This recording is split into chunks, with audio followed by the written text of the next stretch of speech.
নিজের বেস্ট ফ্রেন্ডের কাছ থেকে পাওয়া বিয়ের প্রস্তাবে না করে দেওয়াতে ভার্সিটির মাঠে ভরা স্টুডেন্টের সামনে প্রাহিকে সজোরে থাপ্পড় মেরে বসলো অরি বেস্ট ফ্রেন্ড হেমন্ত। তাও আবার কাকে বিয়ে করার প্রস্তাব? হেমন্তের বড় ভাইকে বিয়ে করার প্রস্তাব নিয়ে এসেছে হেমন্ত, আর তা প্রত্যাখ্যান করাতে চড় মারল প্রাহিকে হেমন্ত। বিস্ময়ে অবাক হয়ে গিয়েছে প্রাহি। হেমন্ত যে ওকে এইভাবে সবার সামনে চড় মেরে বসবে ভাবতেও পারেনি প্রাহি। প্রাহি ছল ছল চোখে হেমন্তর দিকে তাকিয়ে বলে ওঠে, আমাকে এভাবে মারলি হেমন্ত?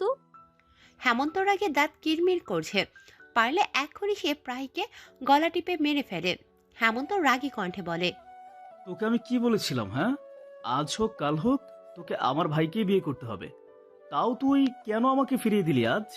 প্রাহি কাঁদতে কাঁদতে বলে, আমি কি জানতাম তুই সেসব সিরিয়াস ভাবেই বলতি? আমি ভাবতাম তুই আমার সাথে দুষ্টুমি করে এসব কথা বলিস, আর এই জন্যই তুই আমার চড় মারলি। বেশ করেছি, মেরেছি, আরো মারবো। হেট ইউ হেমন্ত। বলেই দৌড়ে চলে গেল।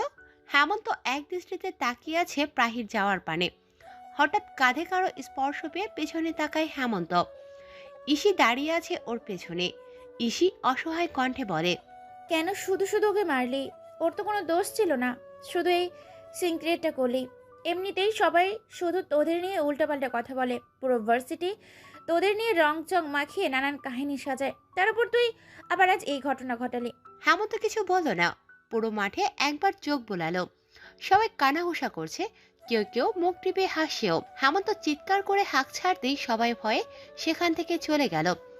ইসি নিজেও ভয় পেয়ে গিয়েছিল হেমন্তর এমন চিৎকারে। হেমন্ত এইবার তাকালো ইসির দিকে। মেয়েটা অল্পতেই ভয় পেয়ে যায়। এই যে দেখো এখন কিভাবে কাঁপছে। হেমন্ত গম্ভীর মুখে ইসির হাত শক্ত করে ধরল। এখন ওর গরম মাথাটা ইসি ঠান্ডা করতে পারবে। ইসি হেমন্তর এইভাবে ওকে টেনে নিয়ে যেতে দেখে ভয়ে ভয়ে জিজ্ঞেস করলো, কোথায় নিয়ে যাচ্ছিস আমাকে?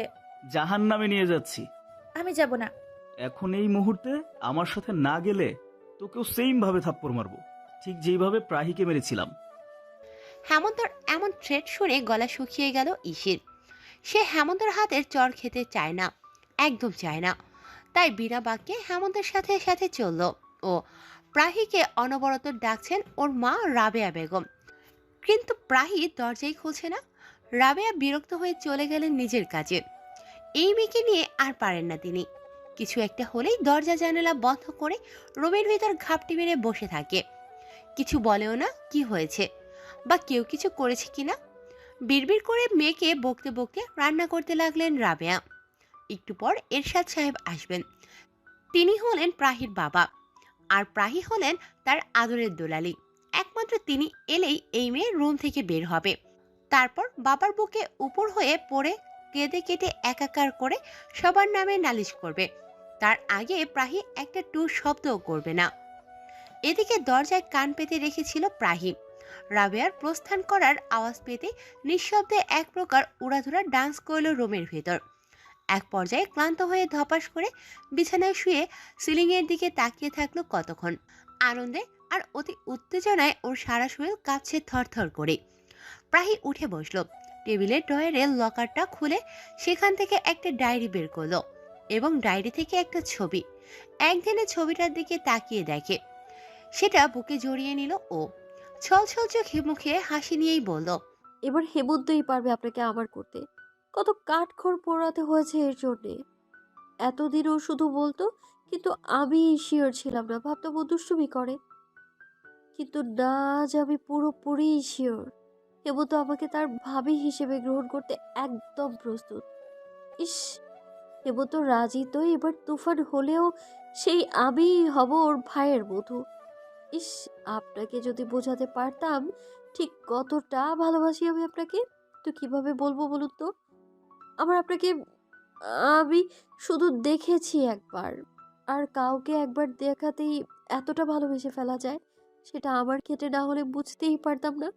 উল্টো আপনি তো জানেনই না যে আমি প্রায়ই আপনাকে প্রচন্ড ভালোবাসি। আপনি তো আজও পর্যন্ত দেখেনওনি। কবে আসবেন আপনি? কত বছর হলো আপনাকে দেখে না। প্লিজ জলদি দেশে ফিরে আসুন না। হঠাৎ দরজায় ঠক ঠক আওয়াজ হতেই সম্বিত ফিরে পেল প্রাহিম। বাহির হতে একটা হাস্যোজ্জ্বল আওয়াজ ভেসে এলো। প্রাহি আম্মু, কি করছো ভিতরে? বাবাই এসেছি তো, জলদি আসো বাবাইয়ের কাছে, বাবাই অপেক্ষায় আছে। আসছি বাবাই। কথাটা বলেই উঠে দাঁড়ালো প্রাহি। ডায়েরির ভাঁজে তার প্রাণপ্রিয় মানুষটির ছবি রেখে দিয়ে আবারও ডয়ারে লক করে রাখলো। জলদি উঠে আয়নার সামনে গিয়ে দাঁড়ালো। নিজেকে পরিপাটি রূপে ফিরিয়ে এনে স্বস্তির নিঃশ্বাস ছাড়লো। এরশাদ সাহেব তার মেয়েকে এলোমেলো অবস্থায় দেখতে একদম পছন্দ করেন না। প্রাহি কাদো কাদো মুখে আয়নায় তাকিয়ে আছে। সবই ঠিক আছে, কিন্তু হেমন্ত তাকে চর মেরেছে, সেই দাগটা দেখা যাচ্ছে, স্পষ্ট 3 আঙুলের ছাপ। প্রাহি বিড়বিড় করে বলল, হেমন্তের বাচ্চা, চর মারলি ভালো কথা, তাই বলে এত জোরে মারলি? এখন এই মুখ নিয়ে আমি বাবার কাছে কিভাবে যাব? উনি এটা দেখলেই তো রেখে যাবে। উফ। প্রাহি বিরক্তি সহকারে মুখের ওই অংশটাকে ফাউন্ডেশন লাগালো, তার উপর লুজ পাউডার লাগিয়ে নিল। আয়নায় দেখে নিল একবার নিজেকে। না, এখন আর অতটা বোঝা যাচ্ছে না। আস্তে ধীরে রুম থেকে বের হয়ে সোজা ড্রয়িং রুমে বাবার কাছে গিয়ে বসলো প্রাহি। এরশাদ সাহেব আদরে মেয়েকে বুকে জড়িয়ে নিলেন। প্রাহিও তার বাবাকে জাপটে ধরলো। এরশাদ সাহেব বলে ওঠেন, শুনলাম ভার্সিটি থেকে এসেই নাকি নিজেকে রুম বন্দি করে রেখেছো, কিছু খাওনি কেন আম্মু? প্রাহি করুণ চোখে তাকালো বাবার দিকে। এরশাদ সাহেব হেসে দিলেন, বললেন, আবারও হেমন্তর সাথে ঝগড়া করেছো বুঝি? হ্যাঁ, তোমার তো এটাই মনে হয় আমিই শুধু ঝগড়া করি। ওই হেমন্ত কাউয়ার বাচ্চাটা, ওকে তো একেবারে দুধে ধোয়া তুলসী পাতা মনে হয়। এরশাদ সাহেব আবারও শব্দ করে হেসে দিলেন। মেয়ের এমন বাচ্চামক কথায় রান্নাঘর থেকে স্ত্রীর ঝাঁঝালো কণ্ঠস্বর পাওয়া গেল। বাবা মেয়ের কত আনন্দ। আমি তো দিব্যি 1 ঘন্টা ডেকে ডেকে হয়রান হলাম। মিটু শব্দও করলো, বাবা ডাকতেই একেবারে নিচে কুঁদে হাজির। বলি, আমি যদি তোদের এতই পথের কাঁটা হয়ে যাই তাহলে বল, আমি চলে যাই এখান থেকে। প্রাহি বিরক্ত হয়ে বলল, উফ আম্মু, প্রতিদিন এক কথা শুনতে ভালো লাগে না। তুমি কেন এত রাগ করো বলো তো? আমি কি কিছু বলেছি তোমাকে? কিচ্ছু বলেননি, ধন্য হয়ে গিয়েছি তাতে আমি। এরশাদ সাহেব গম্ভীর স্বরে এইবার বললেন, রাবেয়া, খাবার নিয়ে আসো জলদি, আমার মেয়ে না খেয়ে আছে। আনছি, একটু অপেক্ষা করুন। রাবেয়া বেগম যেমনই হোক স্বামীকে অতি সম্মান করেন, একেবারে স্বামী ভক্ত বউ। এই যে একটু আগে কেমন রণচন্দ্রী হয়েছিলেন, আর এরশাদ সাহেবের এক কথায় একেবারে শান্ত। এরশাদও তার স্ত্রীকে বড্ড ভালোবাসেন। অ্যারেঞ্জ ম্যারেজ হয়েও তার বাবা মার মাঝে এত বিশ্বাস আর ভালোবাসা দেখে অবাক হয় প্রাহি। মনে মনে সে রবের দরবারে প্রার্থনা করে ওর প্রিয় মানুষটিও যেন ওকে এমন ভালোবাসে, ঠিক যেমন বাবা তার মাকে ভালোবাসে। ভাবি, ভাবি, ও ভাবি, শোনো না ভাবি। হেমন্ত এক নাগারে প্রাহিকে ভাবি ভাবি বলে ডেকেই যাচ্ছে। শেষমেশ বিরক্তি হয়ে পাহি বলল, কাউয়া কোথাকার, আর একবার ভাবি রাখবি তো তোর জিভ টেনে ছেড়ে ফেলবো একদম। ভাবি, ভাবি, এবার তো আমি বিরক্ত করিস না, আমি ল্যাবে কাজ করছি, দেখছিস তুই। হেমন্ত প্রাহিকে জ্বালাতন করে খুব মজা পাচ্ছে। দীর্ঘ 1 ঘন্টা যাবৎ সে এমন করছে, কারণ ভার্সিটিতে আসার পর থেকে প্রাহি একবারও হেমন্তের সাথে কথা বলেনি। সেজন্যই হেমন্ত প্রাহিকে বিরক্ত করছে, যাতে বিরক্ত হয়েও প্রাহি ওর সাথে কথা বলে। আর সেটাই হলো।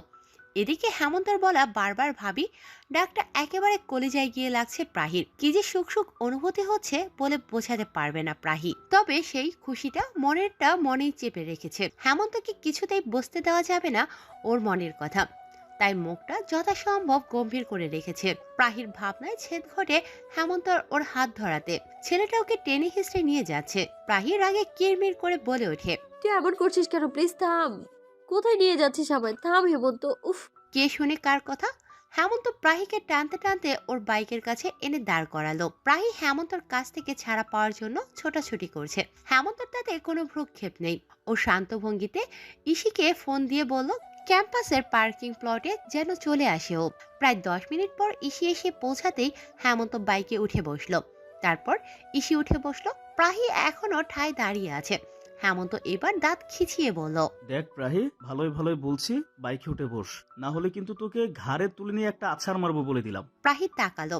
হেমন্তকে ভেঙচি কেটে বাইকে উঠে বসলো, না হলে দেখা যাবে হেমন্ত সত্যি সত্যি ওকে তুলে আছাড় মেরে দিয়েছে। আর প্রাহি এত তাড়াতাড়ি কোমর ভেঙে বসে থাকতে চায় না। বিয়ের পর কোমর ভাঙলে সমস্যা নেই, তখন তো তারই সুবিধা হবে। সারাদিন সে তার প্রেমিক পুরুষের কোলে চড়ে টই টই করে ঘুরে বেড়াবে।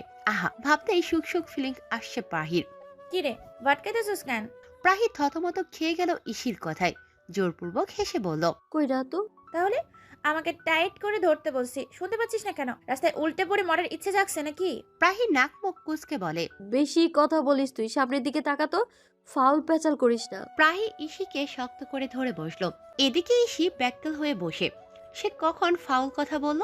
আজব, ড্রয়িং রুমের সোফায় বসে আছে প্রাহি ইশি। চুপচাপ করে বসে আছে, মনে হচ্ছে ওদের মতো ভদ্র আর কেউ নেই। প্রাহি মনে মনে হেমন্তকে ইচ্ছে মতো গালাগাল করছে। ছেলেটা এত খারাপ, শেষমেশ টেনে হিসড়ে শিকদার বাড়িতে নিয়ে আসলো, আর এসেই ওদের এখানে বসিয়ে দিয়েও লাপাত্তা। ও কি বোঝে না প্রাহির এখানে আসলে অস্বস্তি হয়? এবারের বড় ছেলেকে ভালোবাসার আগে এই অস্বস্তিটা ছিল না, কিন্তু ভালোবাসা বোঝার পর থেকে এই বাড়িতে আসার নাম নিলেও প্রাহির কেমন যেন লজ্জা লজ্জা লাগে। প্রাহির ইচ্ছে সে একেবারে বউ হয়ে এ বাড়িতে আসবে, তার আগে এখানে আসার কোনো মানেই হয় না। প্রাহিকে অন্যমনস্ক দেখে ইসি ওকে হালকা ধাক্কা দিল, বলল, কিরে, কি হচ্ছে এত? প্রাহি কিছু বলবে তার আগেই ওদের সামনে এসে দাঁড়ায় রায়হানা বেগম। প্রাহি আর ইসি ওনাকে দেখেই সালাম জানান, বিনিময়ে উনিও সালামের জবাব দিয়ে বলেন, কি হলো আম্মুরা, খাচ্ছ না কেন? সেই কখন নাস্তা পাঠালাম, এখনো কিছুই তো দেখছি খেলে না। প্রাহির হৃদয় জুড়িয়ে যায়। কি সুন্দর অমায়িক ব্যবহার। আসলে এই বাড়ির প্রতিটা মানুষেরই ব্যবহার চমৎকার সুন্দর। প্রাহির অবাক লাগে ও নাকি এবারের বউ হবে। কতটা ভাগ্যবতী সে। এখন শুধু ওই বড়লোক খারসটা রাজি হলেই হয়। মনে মনে কথাগুলো বলেই মিষ্টি হেসে রায়হানা বেগম বলল, তোমার অপেক্ষাতেই ছিলাম, তুমি নিজে এসে খাইয়ে দাও। কতদিন পর এলাম, হেনাটি কোথায়, তাকে যে দেখছি না। এই তো আমি আম্মুরা। রান্নাঘর হতে হাত মুছতে মুছতে বের হয়ে কথাটা বলে ওঠেন হেনা বেগম। ইসি আর প্রাহি ওনাকে সালাম দিয়ে ভালো মন্দ জিজ্ঞাসা করে নিলেন। ইসি বলল, আন্টি আসো, এখানে এসে বসো তো একটু। হেনা বেগম বসতেই রায়হানা বেগম বললেন, দেখেছিস হেনা, সেই কখন নাস্তা পাঠালাম, তারা কিছুই খেলো না। ওদের নাকি আমাদের হাতে খাওয়ার শখ জেগেছে। বিনিময়ে হেনা বেগম হালকা হাসলেন, বললেন, এ তো বেশ ভালো কথা। আপা, তুমি প্রাহিকে খাইয়ে দাও, আমি ইশিকে খাইয়ে দিচ্ছি। প্রাহি আর ইসি বেজায় খুশি হলো। রায়হানা আর হেনা মিলে ওদের দুজনকে খাইয়ে দিল। ইসি হেনা বেগমের দিকে তাকিয়ে আছে, ওর চোখ জোড়া ছলছল করছে। আজ কতদিন পর এতটা মমতা নিয়ে কেউ ওকে খাইয়ে দিল। ওর মা থাকলেও বুঝে ওকে এভাবে খাইয়ে দিত। মার কথা খুব করে মনে পড়লো ইসির। না চাইতেও টুপ করে এক ফোঁটা জল গড়িয়ে পড়লো ওর চোখ থেকে। সাথে সাথে হেনা বেগম বেকুল কণ্ঠে বললেন, সে কি ইশি, কাঁদছো কেন? নুডলস গুলোতে কি বেশি ঝাল দিয়ে ফেলেছি আমি? সাথে সাথে ইসি নাবোধক মাথা নাড়ায়। তারপর হুট করে হেনা বেগমকে জড়িয়ে ধরে ফুপিয়ে কেঁদে ওঠে। হেনা বেগম পরম স্নেহে ইসির মাথায় হাত বুলিয়ে দিয়ে বলেন, কি হয়েছে আম্মু? ইসি ক্রন্দন স্বরেই বলল, জানো আন্টি, মা মারা যাবার পর কেউ আমাকে এত স্নেহ করে কোনো দিন খাইয়ে দেয়নি, তাই মার কথা খুব মনে পড়ে গেল। প্রাহি, রায়হানা বেগম, হেনা বেগম সবার খারাপ লাগলো অনেক ইসির কথা শুনে। আসলে ইসির মা ইসি যখন 4 বছর বয়স তখন মারা যান। ইসির একটা বড় ভাইও আছে। ইসির মা মারা যাওয়ার মাস কয়েক পরেই তার বাবা আরেকটা বিয়ে করেন। বেশ ভালোই যাচ্ছিল, কিন্তু আস্তে আস্তে ইসির সৎ মায়ের আসল রূপটা বেরিয়ে আসে। ইসির ভাই থাকতো হোস্টেলে, সেখানে থেকেই পড়াশোনা করত। ইসি শুধু একা ছিল বাড়িতে। ওর বাবা ব্যবসার কাজে বেশিরভাগ বিভিন্ন জেলায় জেলায় যেতেন, সেই সুবাদে তিনিও বেশি বাড়িতে আসতেন না। আর সেটারই সুযোগ নিয়ে ইসির সৎমা ওর ওপর নানাভাবে টর্চার করত, ওকে দিয়ে সব কাজ করাতো। ছোট্ট ইসিকে ভয় দেখাতো ওর বাবার কাছে যেন বিচার না দেয় সেই জন্য। একদিন ধৈর্যের বাঁধ ভেঙে ইসি একদিন ওর বাবার কাছে বিচার দেয়, কিন্তু ওর সৎমা ওর বাবাকে ভুলিয়ে ফালিয়ে বিভিন্ন মিথ্যে কথা বলে ওর বাবাকে পটিয়ে ফেলে। পরে ওর বাবা সেটাই বিশ্বাস করে নিয়ে ইসিকে ইচ্ছে মতো মারধর করে। ইসি পরে ফোন দেয় ওর মামাকে। ওর মামারা সব শুনে ইসিকে তাদের কাছে নিয়ে যান। ইসির বাবাও এতে আপত্তি করে না। মামারা আর নানুরা ইসিকে অনেক ভালোবাসে, কিন্তু ওর 2 মামি কেউই ওকে দেখতে পারে না। নানু মারা যাওয়ার পর যেন মামিদের কটু কথা আরো বেড়ে যায়। ওর মামারা বাড়িতে থাকলে কেউ কিছু বলে না, কিন্তু তারা না থাকলেই 2 মামির আসল রূপ বেরিয়ে আসে। সেই থেকেই ইসির দিনকাল এমনই যাচ্ছে। এরশাদ সাহেব আর রাবিয়া বেগম ইসিকে ওনাদের কাছে নিয়ে আসতে চেয়েছিলেন, কিন্তু ইসি রাজি না। শুধু কেন অন্যের ঘাড়ে বোঝা হয়ে থাকবে? এর থেকেও যেমন আছে সেভাবেই দিনকাল চলুক না। হেনা বেগম ইসির চোখের পানি মুছে দিল, কপালে চুমু খেয়ে বললেন, পাগল মেয়ে, এতে কাঁদতে হয়? যখনই মার কথা মনে পড়বে চট করে এখানে এসে পড়বে। আমি তো বলি রোজই এসো, আমি নিজ হাতে তোমাকে খাইয়ে দেব। রায়হানা বেগম বলে উঠলেন। আমিও আছি এতে ভাগিদার, আমিও খাইয়ে দেব। ইসি মৃদু হাসলো, প্রায়ই মুগ্ধ হয়ে দেখছে ওদের।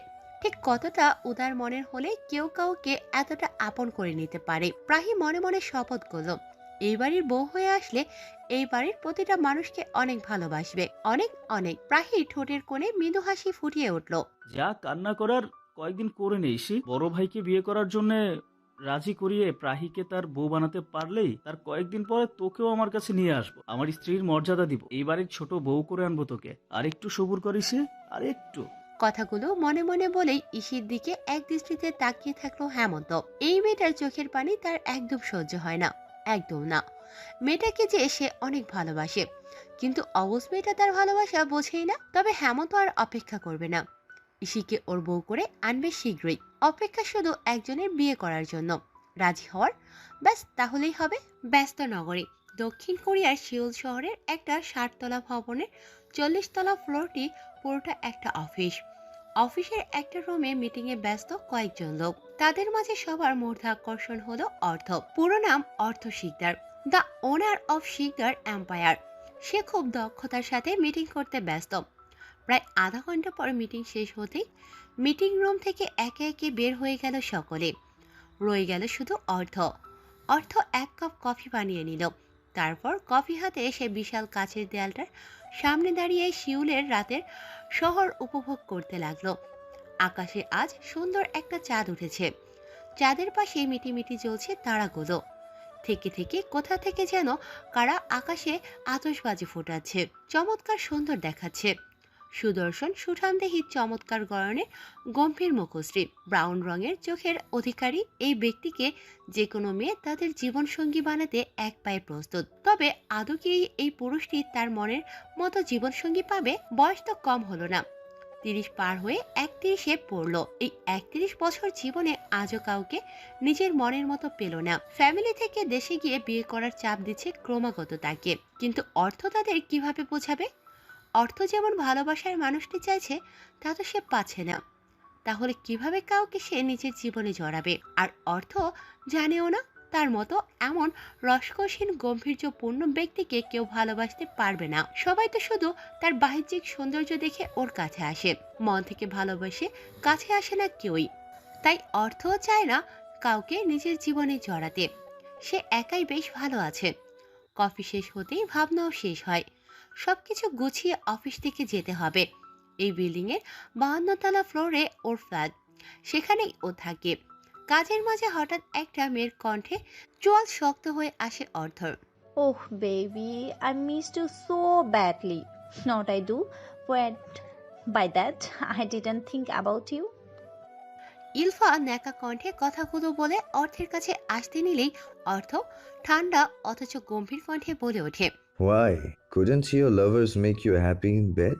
That's why you remembered me. Then listen to me. Do one thing.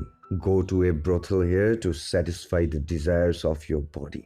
It will do two things.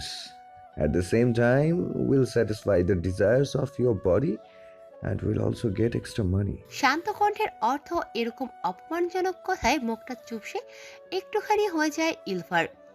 অর্থ রাগী চোখে এক পলক ইলফার দিকে তাকিয়ে গট গট পায়ে চলে গেল। অফিস থেকে যাওয়ার আগে ওর গার্ডসদের বলে গেল ইলফাকে যেন ওর অফিস থেকে বের করে দিতে। রুমে এসে রাগে ওর গায়ের কোটটা সোফায় সরে মারল অর্থ। এই মেয়েটাকে একদম সহ্য হয় না অর্থর। এত অপমান করে এইটাকে অর্থ, তাও বারবার চলে আসে মুখ উঠিয়ে। এদিকে অর্থর দিকে ভ্রু কুচকে তাকিয়ে আছে ওর বেস্ট ফ্রেন্ড আরাফ। আরাফ ফোনে গেমস খেলায় ব্যস্ত ছিল। অর্থকে এমন রাগে জলমুখী হয়ে আসতে দেখে ভ্রু কুচকে এতক্ষণে বোঝার চেষ্টা করছিল হয়েছেটা কি। এইবারে না পেরে প্রশ্ন করেই ফেলল আরাফ। কিরে, কি হয়েছে? এমন রাগে ফুসফুস করছিস কেন? অর্থ রাগে চোখে আরাফের দিকে তাকালো, শক্ত কণ্ঠে বলল, That stupid girl. I just hate her. এত অপমান করি তাও বারবার চলে আসে।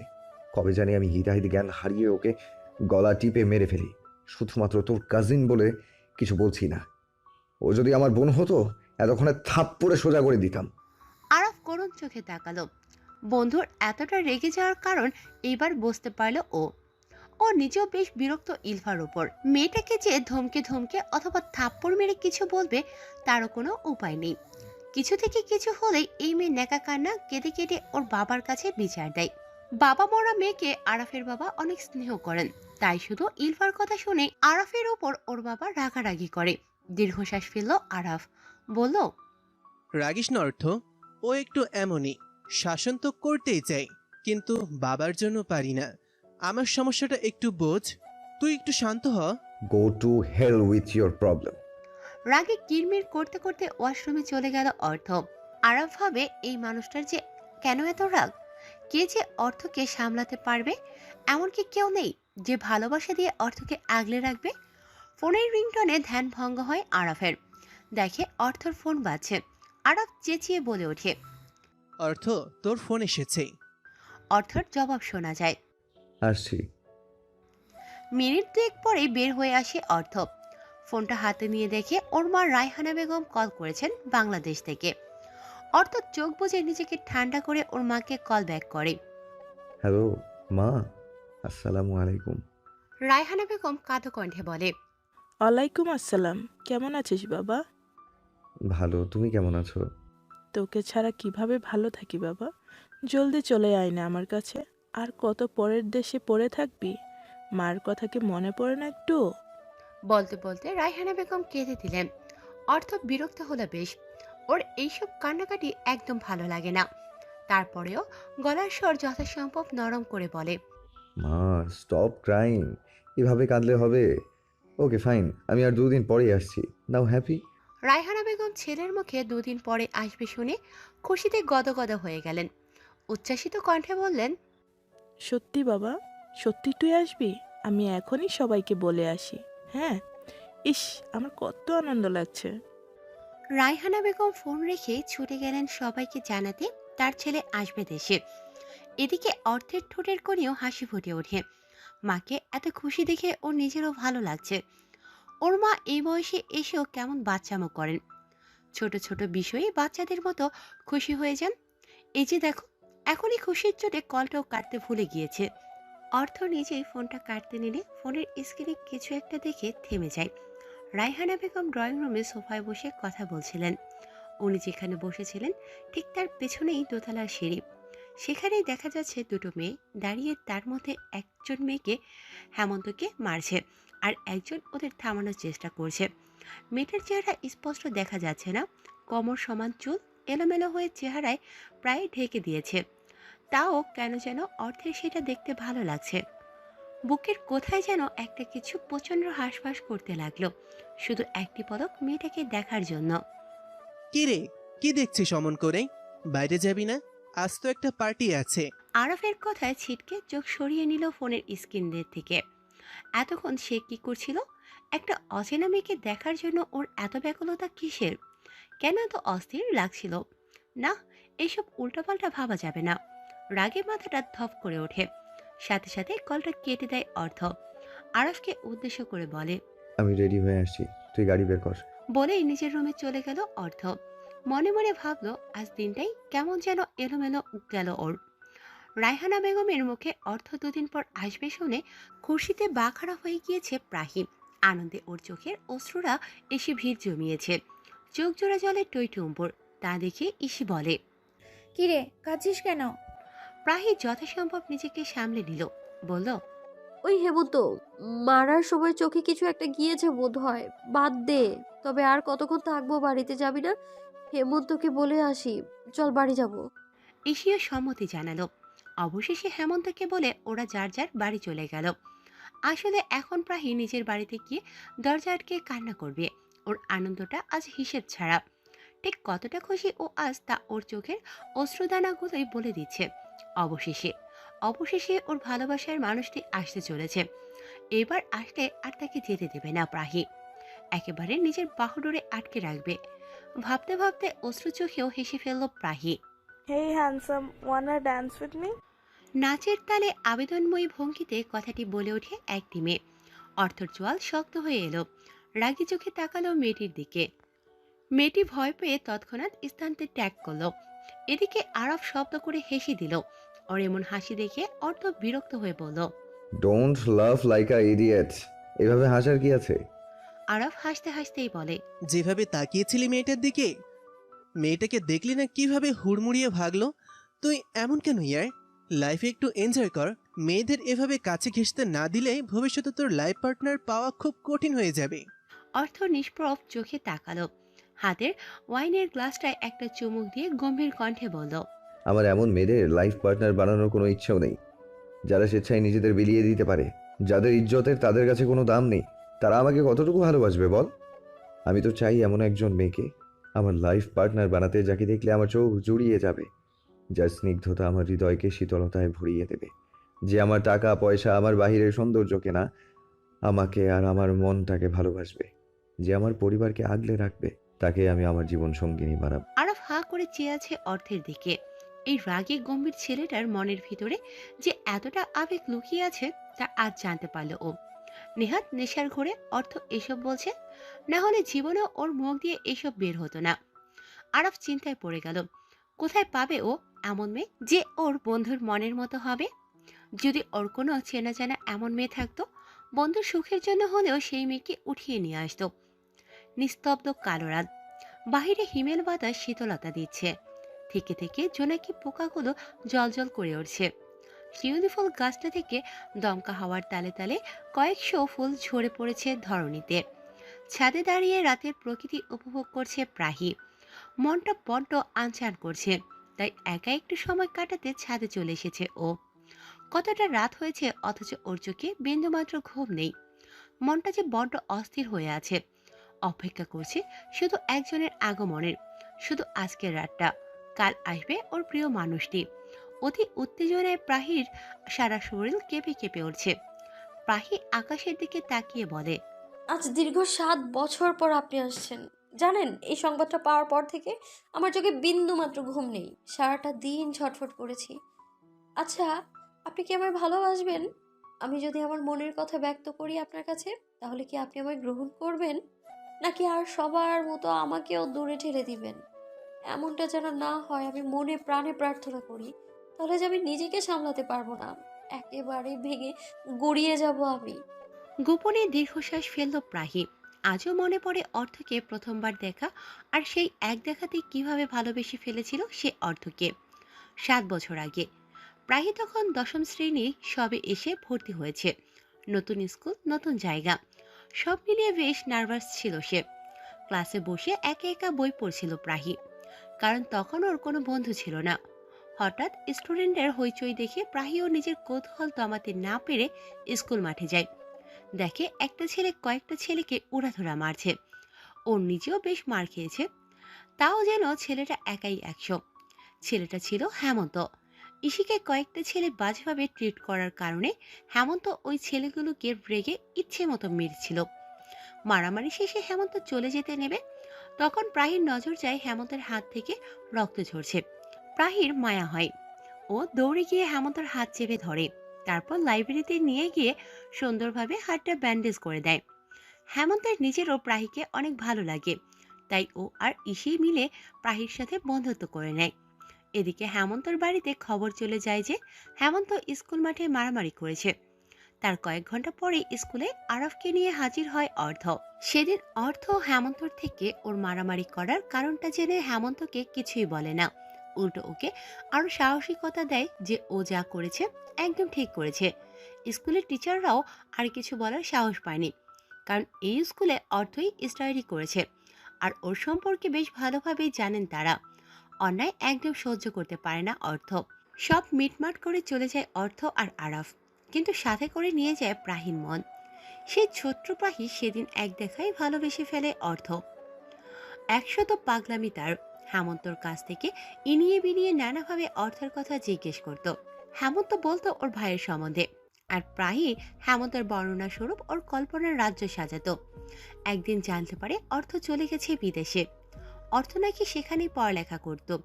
দেশে এসেছিল ছুটিতে। সেদিন অনেক ভেঙে পড়েছিল প্রাহি। কান্নার ফলে জ্বর এসেছিল মারাত্মকভাবে। পুরো 3 দিন জ্বরে বেহুশের মতো ছিল। আস্তে আস্তে সময় যায়, মেনে নিয়েছিল ভাগ্যকে। অপেক্ষা করা শুরু করে দেয় প্রাহি তার ভালোবাসার মানুষটির জন্য। ডায়েরিতে অর্থকে নিয়ে ওর না বলা হাজারো ভালোবাসার কথা লিখে রাখত। একদিন ওর মা ওর ঘর পরিষ্কার করতে গিয়ে সেই ডায়েরি পায়। বুঝতে পারেন তার মেয়ে অল্প বয়সে আবেগে গা ভাসাচ্ছে। ভাগ্য ভালো ডায়েরিতে প্রায়ই অর্থের নাম উল্লেখ করেনি কোনোদিন। রাবেয়া নিজের মেয়েকে বোঝান এসব দুদিনের আবেগ, এই আবেগে গা ভাসিয়ে নিজের পড়ালেখার ক্ষতি হবে। প্রায়ই সেদিন মায়ের কথার গুরুত্ব দেয়, হাজারো চেষ্টা করতে থাকে অর্থকে ভুলে যাওয়ার, পড়ালেখায় মন দেওয়ার, কিন্তু এত সহজে কি সবটা হয়? 2 বছর অনেক কষ্ট করে যুদ্ধ করেছে সে যেন অর্থকে ভুলে যায়, কিন্তু পারে না। ভার্সিটিতে উঠে প্রায়ই প্রাপ্তবয়স্ক হয়, বুঝতে পারে এটা ওর আবেগ না, ও সত্যিই অর্থকে ভালোবেসে মন থেকে অনেক বেশি ভালোবাসে। তাই তো এত চেষ্টা করেও পারে না অর্থকে ভুলতে। এদিকে হেমন্ত বাড়ি থেকে জানতে পারে অর্থকে বিয়ে করাবে, তাই ওর কাকিমা ওর ভার্সিটিতে ভালো কোনো মেয়ের খোঁজ খবর নিতে বলেছে। হেমন্ত কয়েকদিন খুঁজে কিন্তু কাউকেই মন মতো পায় না। অবশেষে হেমন্ত বোঝে প্রাহির মতো এত ভালো একটা মেয়ে থাকতেও ও কেন অন্য মেয়েদের খুঁজছে। প্রাহি হবে ওর ভাইয়ের জন্য পারফেক্ট। সেখান থেকে শুরু হেমন্ত উঠে পড়ে লেগে যায় প্রাহিকে মানাতে। এদিকে হেমন্ত তো আর জানে না ও যাকে বিয়ে করার জন্য প্রাহির পেছনে এত কাঠখড় পড়েছে, সে বহু আগেই নিজের মন প্রাণ উজাড় করে ওর ভাইকে ভালোবাসে। প্রাহি ভাবতো হেমন্ত ওর সাথে দুষ্টমি করে, ওকে ভাবি ডাকে। উপরে মিথ্যে রাগ দেখালেও মনে মনে ভীষণ খুশি হতো প্রাহি। মনে মনে দোয়া করত ও যেন সত্যি সত্যি হেমন্তর ভাবি হতে পারে। অবশেষে প্রাহির এত অপেক্ষার পালা শেষ হতে যাচ্ছে। দীর্ঘ 7 বছর পর ও কাঙ্ক্ষিত মানুষটিকে দেখতে পাবে। এইবার আসলেই নিজের মনের কথা আর লুকিয়ে রাখবে না, সবটা বলে দেবে ও অর্থকে। ঠিক কতটা ভালোবেসে ও অর্থকে। দীর্ঘশ্বাস ফেলল প্রাহি, বুকের ভিতরটায় তোলপাড় হয়ে যাচ্ছে। ও পারছে না নিজের খুশি আনন্দটা কারোর সাথে ভাগাভাগি করতে। চোখ বুজে অর্থের মুখটা কল্পনা করল প্রাহি। এখনো যেন সবটা ওর চোখের সামনে বাস্তবভাবে ভেসে ওঠে। তারপর চোখ খুলে রুমের দিকে অগ্রসর হয়। আজ আরও একটা রাত ওর নির্ঘুম কাটাতে হবে। জেগে জেগে শুধু প্রহর গুনবে প্রিয় মানুষটির আশার। শাহজালাল আন্তর্জাতিক বিমানবন্দরের সামনে দাঁড়িয়ে আছে হেমন্ত আর হিয়াজ শিকদার। হিয়াজ শিকদার হলেন অর্থের বাবা। হিয়াজ শিকদার আর হিয়ান্ত শিকদার হলেন আপন 2 ভাই। হিয়াজের 2 ছেলে মেয়ে অর্থ আর হিয়া, আর হিয়ান্তর একটাই ছেলে হেমন্ত। সবার বড় অর্থ, তারপর হেমন্ত, আর সবার ছোট হিয়া। বড় আদরের সবার ও। অর্থের জন্য অধীর আগ্রহে অপেক্ষা করছে ওরা দুজন। অবশেষে অপেক্ষা শেষ হলো। অর্থ ফার্স্ট টার্মিনাল দিয়ে এগিয়ে আসে, সাথে আছে আরাফ। অর্থ আর আরাফ সালাম জানালো। হিয়াজ জড়িয়ে ধরলেন ছেলেকে। কেমন আছিস বাবা? ভালো আব্বু, তুমি কেমন আছো? এই যে তোকে দেখেছি না, এখন একদম ভালো আছি। হিয়াজ এইবার আরাফকে জিজ্ঞেস করেন। আরাব কেমন আছো? আরাফ হাসি মুখে বলে, ভালো আঙ্কেল, আপনি কেমন আছেন? আলহামদুলিল্লাহ। হেমন্ত অর্থকে জড়িয়ে ধরে আছে। অর্থ ভাইয়ের মাথায় স্নেহের হাত বুলিয়ে দিল।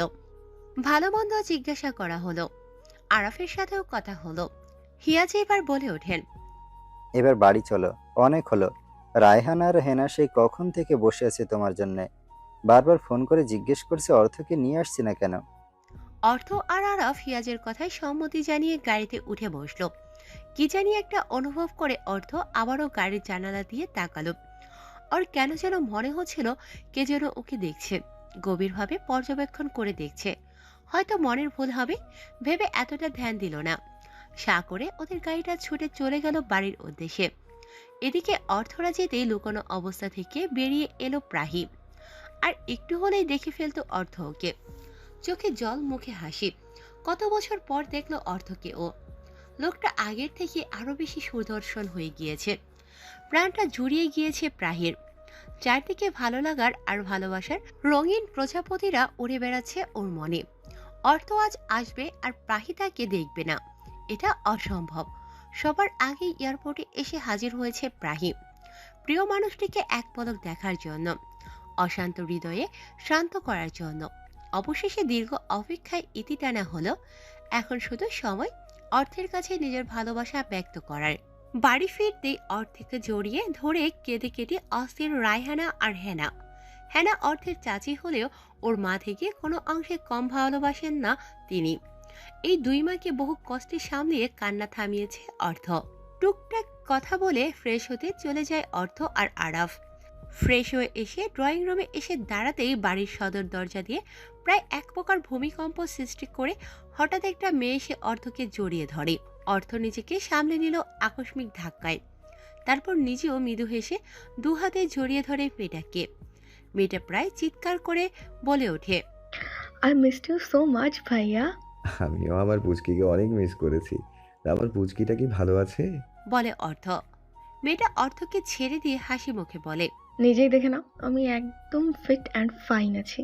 হেমন্ত মাঝখান থেকে বলে, হ্যাঁ, সারাদিন হাতির মতো খেলে তো ফিট অ্যান্ড ফাইন থাকবি, আর কয়দিন পর পুরাই একটা আটার বস্তার মতো লাগবে।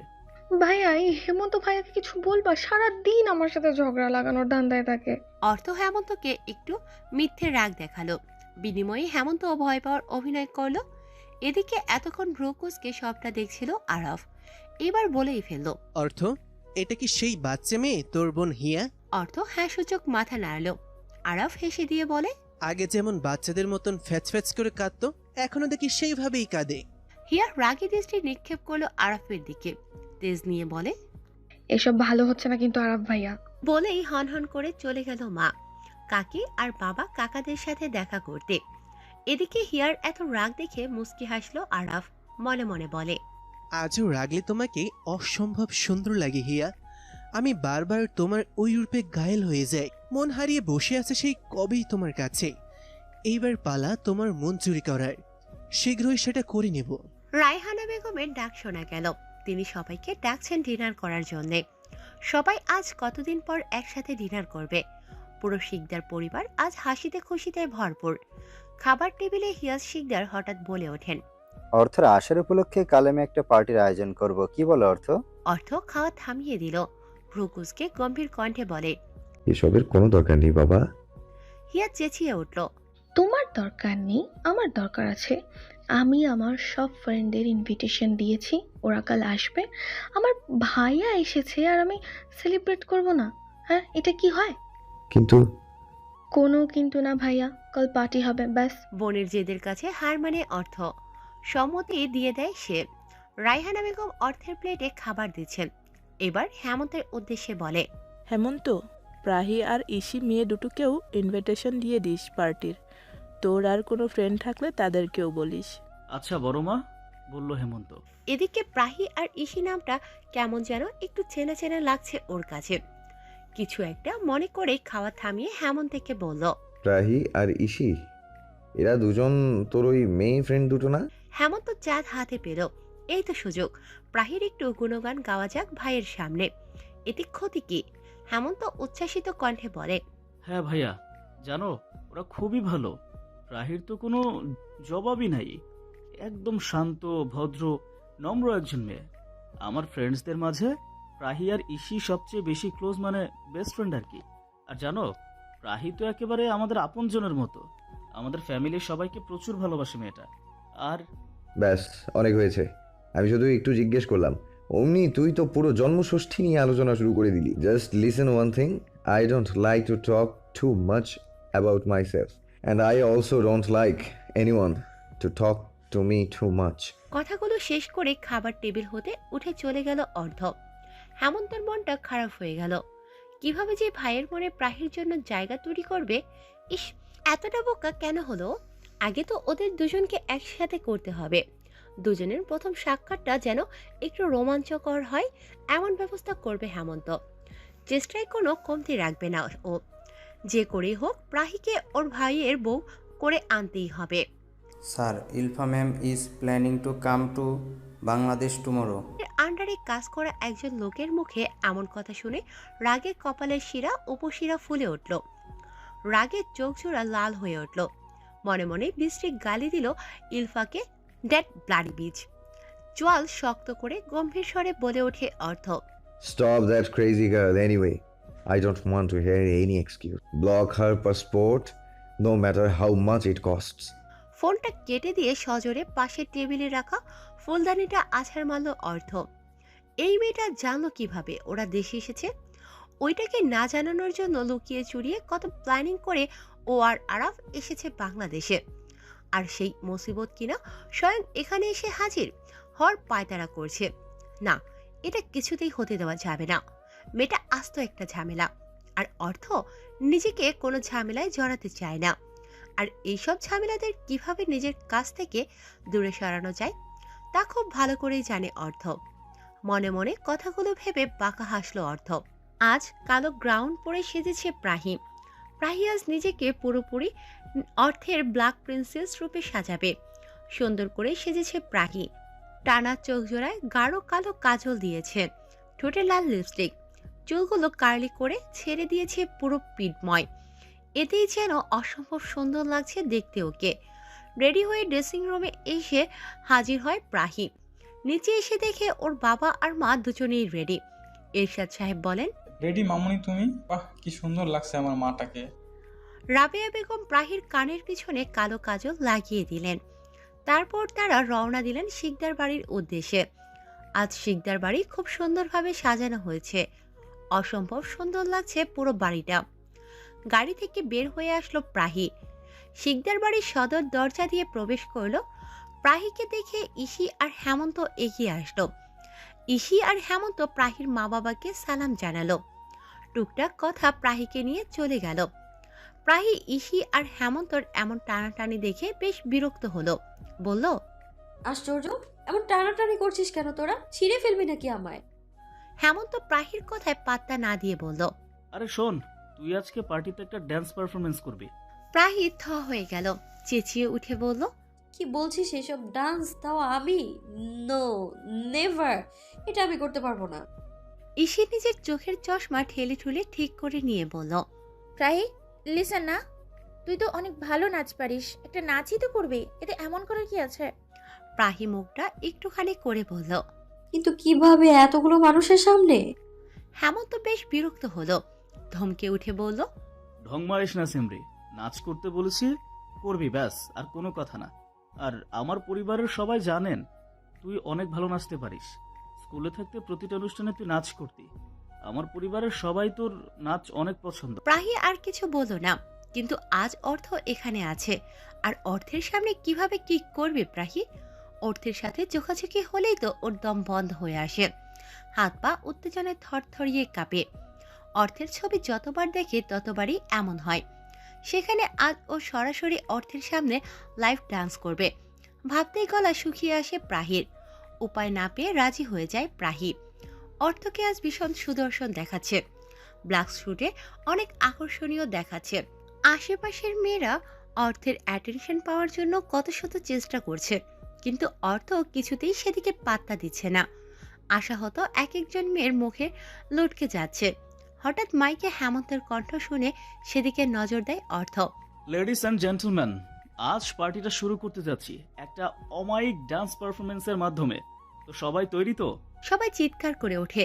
ঠিক তখনই চারদিকে লাইট অফ হয়ে যায়। স্টেজে বিভিন্ন রঙের আলো জ্বলে ওঠে, আর ফোকাস লাইটটা এসে পড়ে প্রাহির মুখে।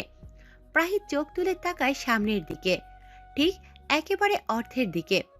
এদিকে প্রাহির চোখের এই চাহনি অর্থের মনে হচ্ছে ওর হৃদয়ে কিছু একটা প্রচন্ড জোরে আঘাত করেছে। অসম্ভব মায়াবী মুখশ্রীটা দেখে যেন ওর অন্তর জুড়িয়ে গিয়েছে।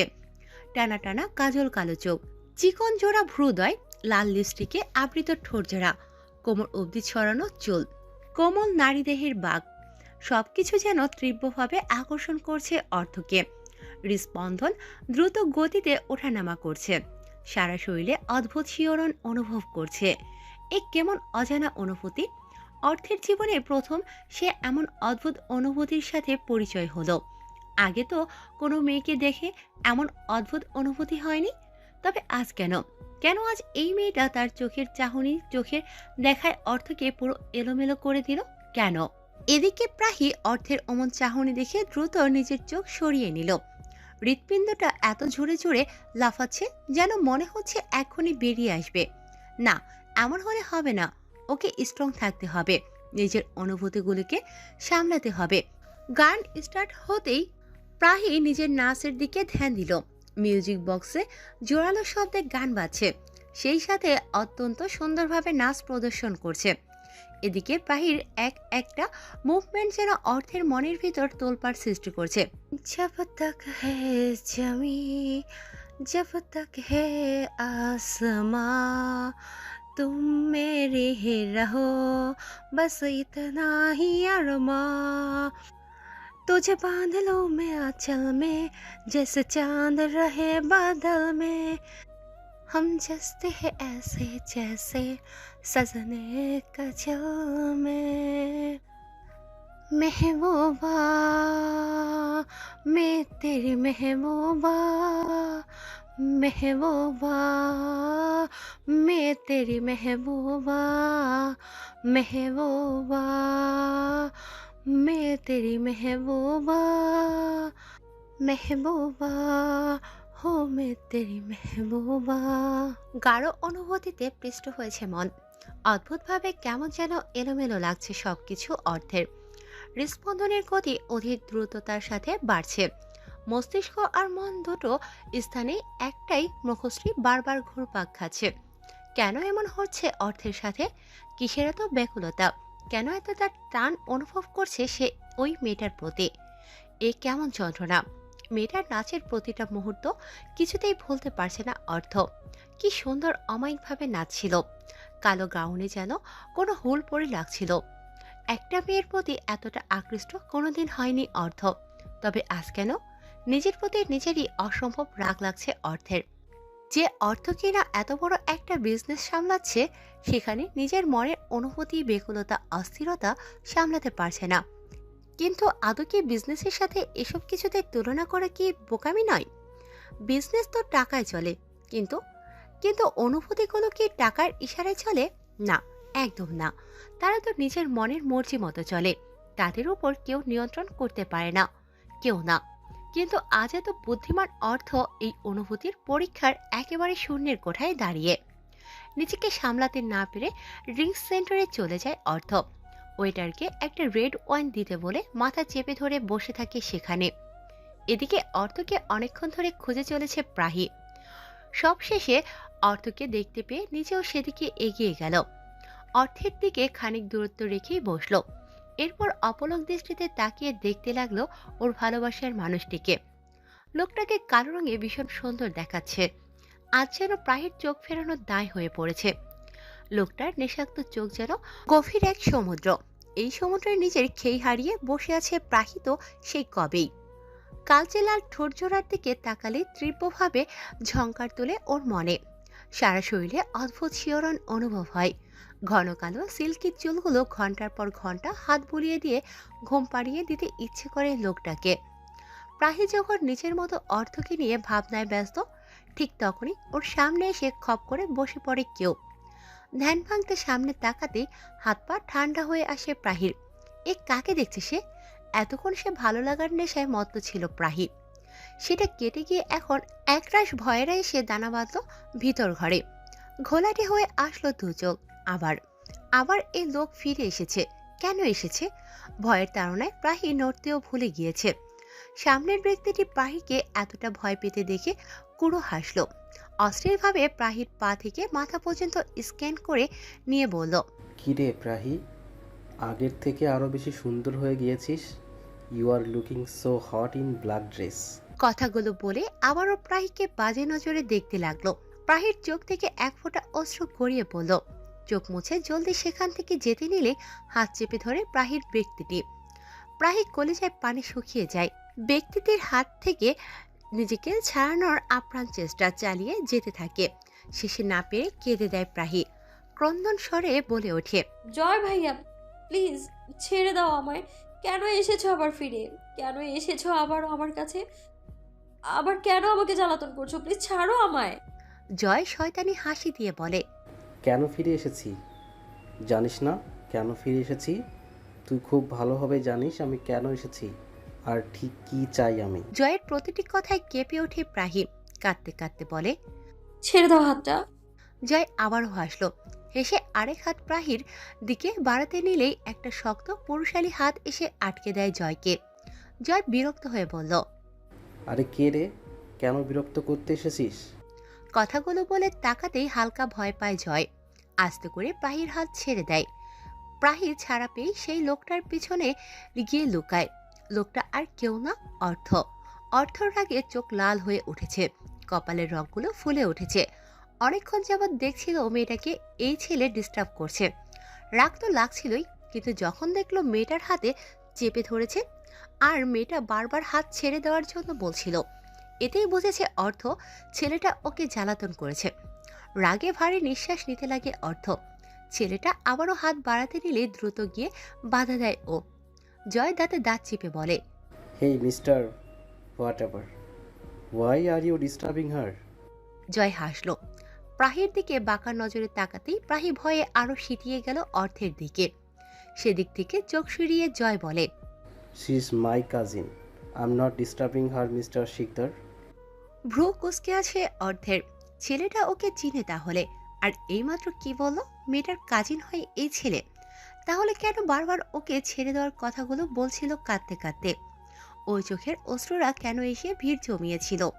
কেন সেই চোখের অসীম ভয় দেখতে পেয়েছিল অর্থ? রাগ আরো বাড়ল অর্থের। ঘুরে প্রাহির দিকে তাকালো। মেয়েটার চেহারা ভয়ে একটুখানি হয়ে আছে। অর্থ রাগী কণ্ঠে বলে, এই ছেলে কি কাজিন হয় আপনার? এই প্রথমবার প্রিয় মানুষটি কথা বলল প্রাহির সাথে।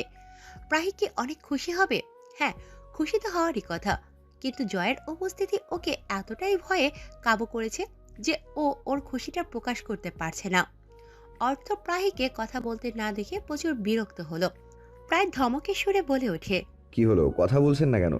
I asked you something, answer that, damn it. কেঁপে উঠল প্রাহি অর্থের ধমকে। কাপা কাপা গলায় বলে, আমার কাজিন হয় কিন্তু। প্রাহিকে মাঝপথে থামিয়ে দিল জয়।